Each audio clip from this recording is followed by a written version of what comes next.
Обалай қаншама боецтен обал болды. Бүгін ордан турнирі болу керек болған, болмай қалды. Қаншама бала, қаншама салмақ қуды, қаншама дайындық жасады, соның бәрі зая кетті да. Петистан да ұят болды. Петис кетті, қалеш деді да.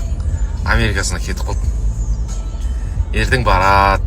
Ол боецтен бәрі бір-бірімен араласады ғой. Чотам қалай Фергюсон араласады омен, Пария араласады омен, менеджерлар бір. Әңгіме болады да арада. Чотам Қазақстан қалай? Қазақстан. Воздух дейді, воздух. Айтқан нәрсені істемеді, воздух бармаңдар дейді. Сонымен басқа боецтерде Қазақстан туралы впечатление сондай қалыптасады да.